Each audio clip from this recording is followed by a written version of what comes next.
આપણે બધા ભયત્રસ્ત છીએ કે જ્યારે ત્રીજું વિશ્વયુદ્ધ જાગશે ત્યારે આપણા બધાનો ખાત્મો વળી જશે. એક બાજુ લોભ છે અને બીજી બાજુ શસ્ત્રો છે. ત્રીજી બાજુથી માનવ સંહારની પ્રવૃત્તિ છે.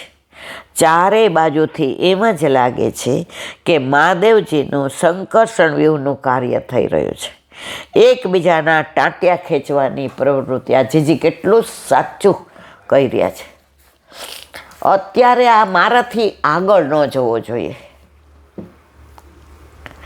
પહેલાં એવું હતું કે આની લીટી મોટી છે તો મારી લીટી મોટી કરવી હોય તો એના કરતાં હું મોટું કરું. અત્યારે એવું છું એની લીટી ભૂસીને નાની કરી નાખું તો મારી મોટી થઈ જાય. વૈષ્ણવ હોય કે વૈજ્ઞાનિક હોય, બધાને અત્યારે ટાંટિયા ખેંચવામાં જ રસ. કોઈ નાનું ઠાકોરજી પુષ્ટ કરાવે, મેં સાંભળ્યું છે, આ ઈલાબેનના રવાડે ચડી જો. હવે આ નિવૃત્ત થઈ ગયા એટલે આ જ કામ કરે છે. શરૂઆતમાં બોલતા ને ત્યારે મને બહુ એવું થતું કે સાલું આપણે ખોટું કરીએ જ, ખરાબ કરીએ જ. પછી મને એક ભગવતીએ સરસ કહ્યું, એ કે ઈલા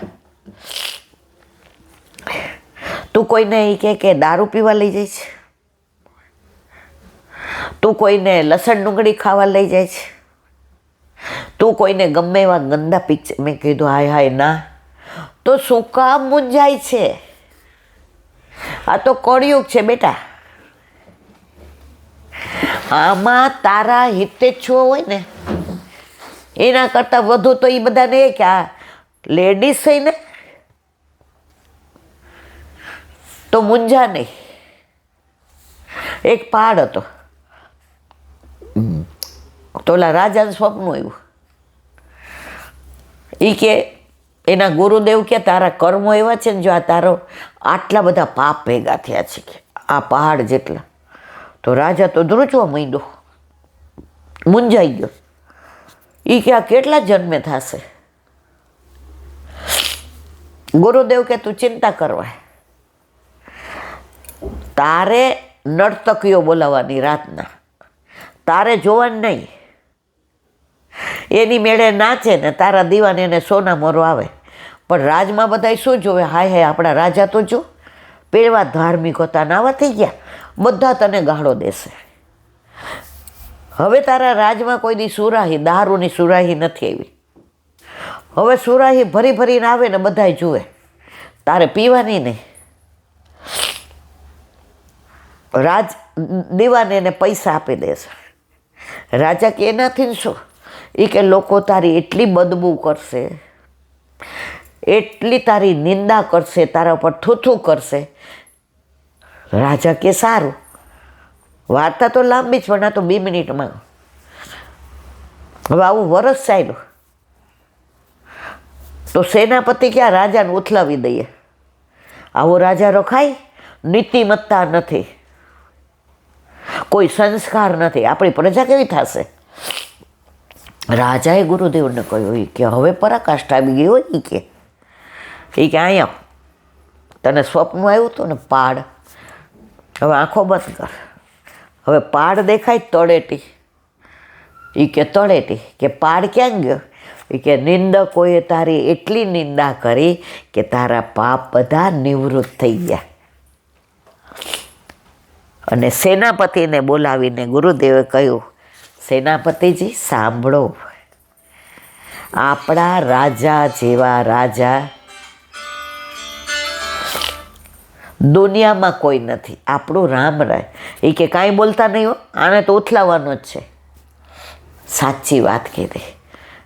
સેનાપતિ જઈને રાજાના ચરણમાં પડી ગયા. અને ત્યારથી ગુરુદેવને કહ્યું કે આપે રોજ એક આંટો મારા રાજ સિંહાસન પર બેસીને, એટલે જ્યાં રાજધર્મમાં ધર્મ હશે ને તો ક્યારેય હું ખોટું નહીં કરું. ધર્મમાં રાજકારણ ના હોવું જોઈએ. પણ રાજકારણમાં ધર્મ હોવો જોઈએ.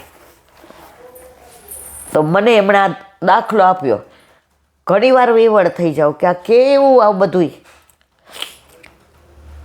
कुछ तो लोग कहेंगे, लोगों का काम है कहना, छोड़ो बेकार की बातों को. આ બધામાં શું કામ પડવું જોઈએ? जब तक फुर्सत दे जमाना क्यों ना करे हम प्यार की बातें. જેટલો સમય મળે ભગવદ્ ગુણાનું વાત કરીએ તો આજેનો દિવસ સરસ જાય, કાલનો એના પર છોડી દે.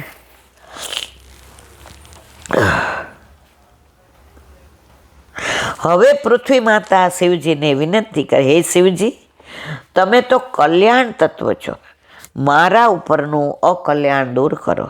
શિવજી કહે છે, દેવી, અત્યારે વિષ્ણુજી પાલનનું કાર્ય કરી રહ્યા છે. જ્યાં સુધી તેઓ પાલન કરતા હોય ત્યાં સુધી મારાથી સંહાર ન થાય.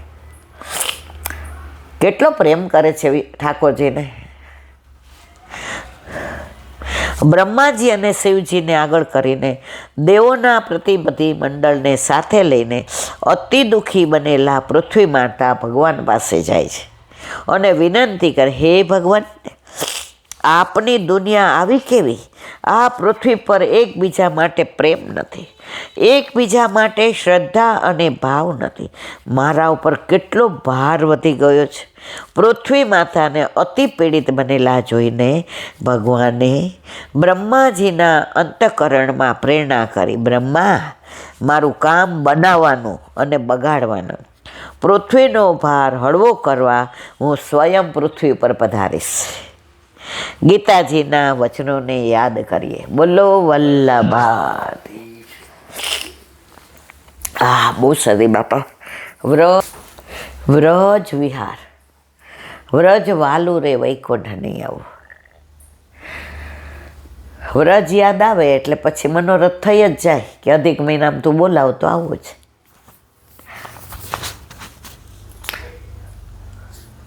પ્રભુ પાસે મંગાય નહીં, પ્રાર્થનાય ન થાય, પણ તોય આપણાથી મનોરથ થઈ જાય અને મનોરથ પૂરા કરવાનું કાર્ય એનું. અત્યારે આપણે માવન એટલે જૂના ગોકુળની લીલાને વિરામ આપ્યો. હવે શ્રીમદ ગોકુળ, શ્રીમદ ગોકુલ સર્વસ્વ, શ્રીમદ ગોકુલ મંડનમ, શ્રીમદ ગોકુલ દ્રગતારા, શ્રીમદ ગોકુલ જીવનમ. શ્રી ગુસાઈજી મહાપ્રભુજીએ નિરોધ લક્ષણ ગ્રંથમાં અપેક્ષા પ્રકટ કરી છે કે નિજજનો માટે શ્રી ગોકુળના સ્નેહ સંવેદ. જો આપણે હમણાં જ ગોકુળનો મનોરથ કર્યો કે અધિક મહિનામાં ગોકુળવાસ પ્રભુ કરાવે, તો ગોકુળની જ વાત આવી. યત દુઃખમ યશોદાયા નંદાદિનામ ચ ગોકુલે ગોપિકાનામ તો યદ દુઃખમ તદ દુઃખમ શાનમ ક્વચિત. શ્રી ગોકુળમાં શ્રી યશોદાજી અને નંદરાયજી વગેરેનું જે દુઃખ, તેના સંવેદનો છે. જે દુઃખ ગોપીજનોનું છે તે દુઃખ તો ક્યારે મને પ્રાપ્ત થાય? કોનતી સ્તુતિ છે. આખા દુનિયામાં વિશ્વમાં દુઃખ માગવાવાળા હોય તો એકલા કુંતાજી. કે દુઃખ હોય છે ને ત્યારે પ્રભુ અમને છોડતા નથી, અમારી હારે નારે જ રહીએ છે. 14 વર્ષ વનવાસ કર્યો તોય પ્રભુ અમારી સહાય. ઓલા અગ્નિમાં અમને નાખ્યા તોય ત્યાં પ્રભુ પધાર્યા લાક્ષા ગૃહમાં. ભીમને ઝેરના લાડુ દીધા તોય પ્રભુ પધાર્યા, અમારી રક્ષા કરી.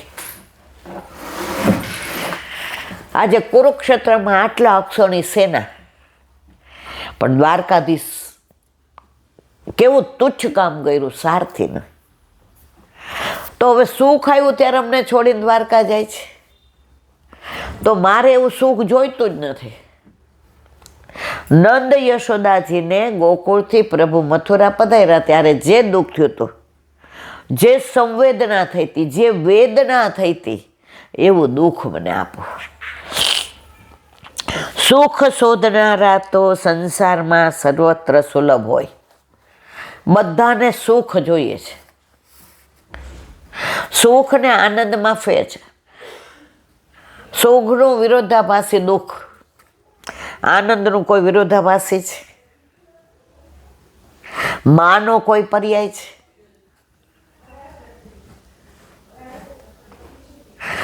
તો જ્યાં આનંદ છે ને, આનંદ કોણ? નંદ ઘેર આનંદ ભયો જય કનૈયા લાલ કે.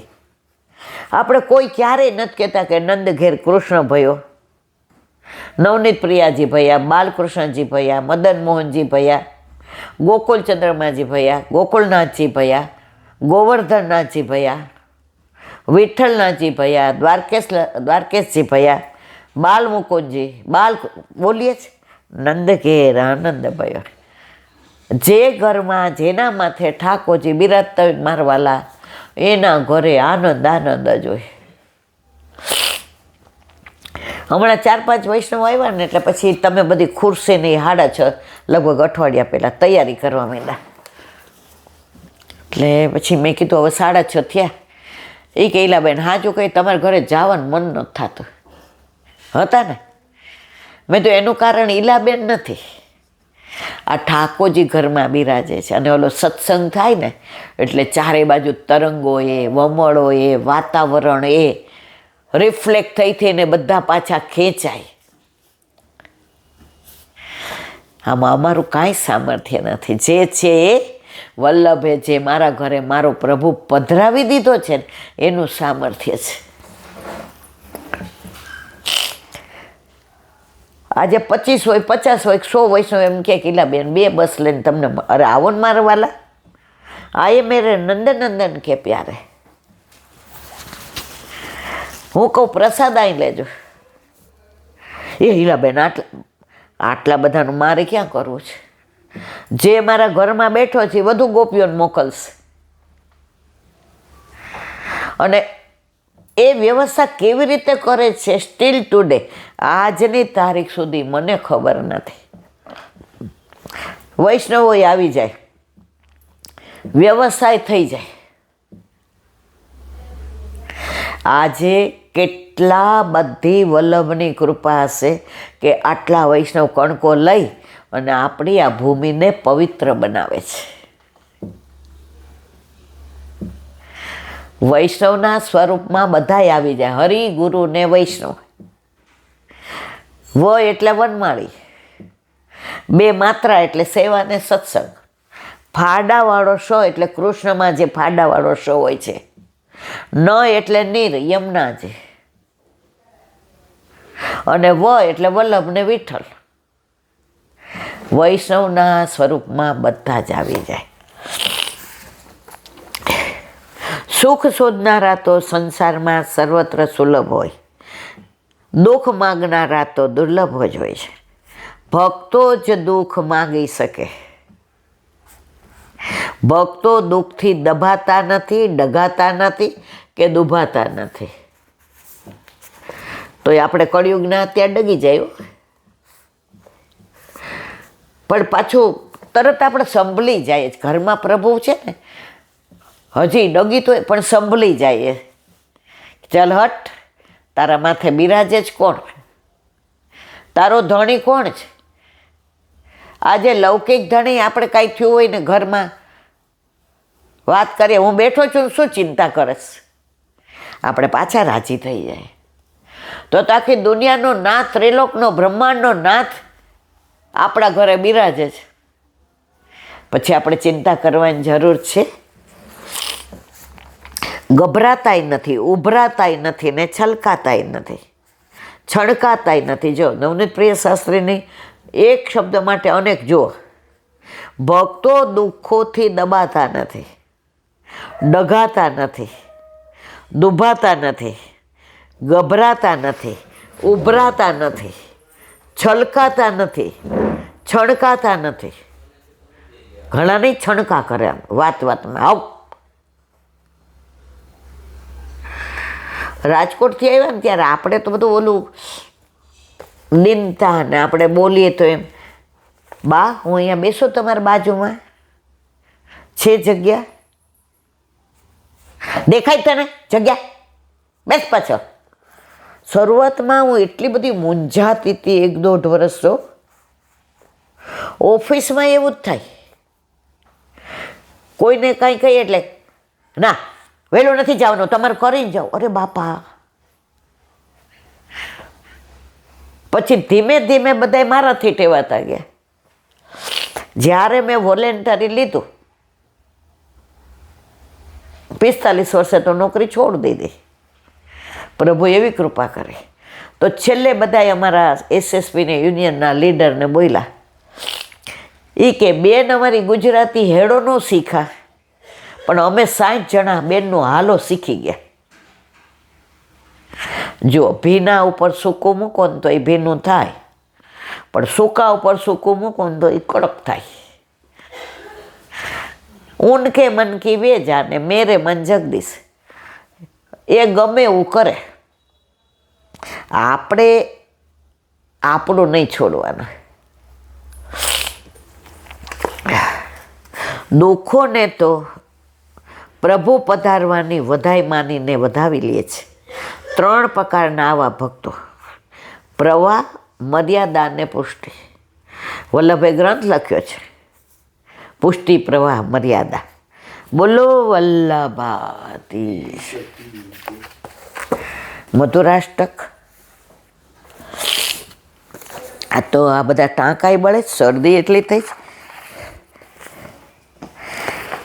પીતમ મધુર, ઠાકોરજીનું પીવું મધુર. વિવરણ: પ્રભુનું રસપાન કરવું અને કરાવવું એ મધુર છે. પ્રભુએ વ્રજમાં જે પાન કર્યું છે તે વ્રજ ભક્તોના સ્નેહ ભરેલા પદાર્થોનો અતિ રુચિથી પાન કર્યું છે. રુચિ એટલે આપણને ગમે તો, આપણને ના ભાવતો હોય ને એટલે આપણે શું, મારી રુચિ નથી. અને ભાવતો હોય તો એમ થાય હજી થોડું વધુ પીરસે તો સારું. નાના હતા ને તો ઓલા આવી રીતે ક્યાંય પ્રસાદ લેવાનું હોય ને એટલે બા ઓછા જતા, એટલે મને કે તું જા. મને ત્યારે અડદિયા, અત્યારે તો બધી મનાય જ છે, કશું ખાવાનું જ નહીં, ઘી તેલ ને પેલું ખાંડ ને. તો મને અડદિયા બધાને કાઠિયાવાડમાં 1 પીરસે જ નહીં, 2 જ પીરસે. અહીંયા તો એમ કે આપું. શરૂઆતમાં તો સારું છે ને, કાઠિયાવાડમાં તો એવું કે આપણે ક્યાંય ગયા હોય ને તો થોડાક ભૂખ્યા રહીએ, કારણ કે છેલ્લે ઓલા આપણને કોળીઓ દેવા આવે અને આગ્રહ કરવા આવે. તો અહીંયા તો આવ્યા તો પછી ઘણીવાર એવું બને અડધા ભૂખ્યા રહીએ, આ લોકો કોઈ ઠીક ન જોઈતું ને, અરે ભલી થાય. આપણે તો અમે જઈએ એટલે 2 અડદિયા પીરસે. એક કોઈ જલેબી હોય તો એ 2. હવે જલેબી, મોહનથાળ, બુંદી એ તો જિંદગીમાં કોઈની હું પ્રસાદ માનીને સેજ લઈ લો, બાકી મને અડદિયા બહુ જ ભાવે.